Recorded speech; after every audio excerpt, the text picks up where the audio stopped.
the only natural resource is trust. And trust is dependent on honesty. And the reason that trust is the only natural resource is because if I can take you at your word, we can cooperate. And I don't have to worry about the snakes in your head. All I have to know is you'll do what you said you'll do. That means we can make a contract. Not only that, we can make one that we'll both understand it and we'll both keep it. And that means that we can cooperate. And if everyone's like that, then everyone can cooperate or even compete fairly. And if everyone can cooperate and compete, then every desert can bloom. And Japan is a great example of that. And so, Venezuela and Argentina, great counterexamples. The Congo. Yeah, I mean, I think that picture that you're describing is the same one that Harvey Mansfield lays out in his wonderful book, Manliness, where he has 3 levels of masculinity. The first is weak men who are incapable of defending themselves and others. Manly men who are strong men who look down on the weak men but will also abuse their power. And then the gentleman who has the power of the manly man but keeps it in reserve to protect his family, his bride, his children, his family, his nation, civilization, but he's not going to abuse his power. So we've seen a regression where civilization was created by gentlemen, as you said.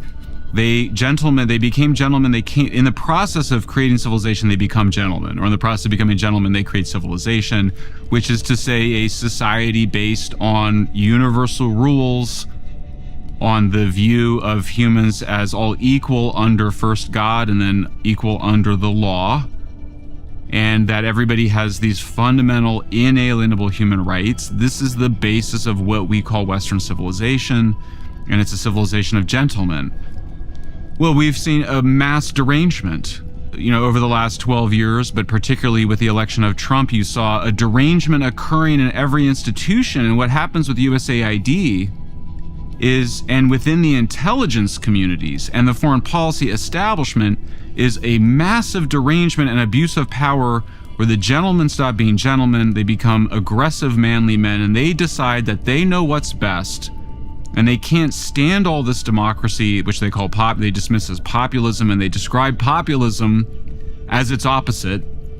They project onto populism totalitarianism, and in the name of preventing totalitarianism, create a censorship industrial complex, which was already we know was international. U.S., UK, U.S., Brazil, U.S., Europe, Canada involved in it, particularly the Five Eyes, all coming out of the intelligence community because they're the ones that had run the censorship and disinformation operations, again, in Arab Spring and then the color revolutions. They turn all that back on the United States, first with the Russiagate conspiracy theory, this idea that Trump is secretly controlled through a sex blackmail operation by Putin. Second, through the dismissal of COVID origins. Then you see it with the Hunter Biden laptop, an elaborate conspiracy theory that the laptop is a Russian information operation as opposed to which they knew it was not because the FBI had the laptop 7 months earlier and used basically Jedi mind trick brainwashing to pre-bunk or program the journalists and the social media companies into thinking that a future story about Hunter Biden and Burisma would be a Russian hack and leak operation, and spreading disinformation in advance, programming people, and then demanding censorship on the basis of it.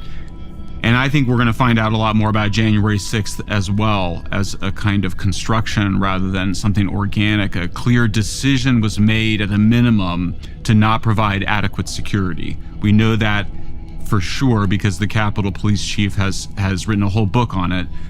And so you look at that series of events, and you also look at what the U.S. security state had done in places like Brazil and the Philippines and other parts of the world. And of course, this goes back decades. And it's a clear counter-populist effort run by these deep state organizations, run by people who had lost their minds, who have all the rational abilities, but they had Trump derangement syndrome and turned their enormous powers, their incredible psychological, sociological, political, technological powers against their own people to undermine democracy and attack free speech. Are you tired of being held back by one-size-fits-all healthcare? Of having your concerns dismissed or being denied that comprehensive lab work you need to truly understand your health? I want to tell you about Merrick Health, the premier health optimization platform that's revolutionizing how we approach wellness and longevity. What sets Merrick apart isn't just their cutting-edge diagnostic labs or concierge health coaching, it's their commitment to treating you as an individual. Their expert clinical team stays at the forefront of medical research, creates personalized, evidence-based protocols that evolve with you. Unlike other services that rely on cookie-cutter solutions, Merrick Health goes the extra mile. They consider your unique lifestyle, blood work, and goals to craft recommendations that actually work for you, whether that's through lifestyle modifications, supplementation, or prescription treatments. And with a remarkable 4.9 out of 5 rating on Trustpilot, you know you're in great hands. The best part is you can get 10% off your order today. Just head to merrickhealth.com and use code Peterson at checkout. That's merrickhealth.com, code Peterson for 10% off. Stop guessing and start optimizing your health today with Merrick Health, because your best life starts with your best health. Okay, so let's go back to the first part of that declamation. You talked about weak men and strong men. And so I want to just put a little twist and gentlemen. Yeah, gentlemen. Yes. There's three levels. I want to put a twist on that. Yeah, exactly. Yeah. Okay, so let's look at what constitutes weak. All right, so if you look at the way that human beings develop neurobiologically, what you see is that from birth to the age of 3, human beings are basically, you could conceptualize them as, you could conceptualize the baby and the toddler as a sequence of instinctive drives. Now, drive isn't exactly a good metaphor because these systems aren't deterministic. They're more like personalities than they are like drives. But you come into the world with a set of motivations intact and a set of emotions operative. And so the motivations are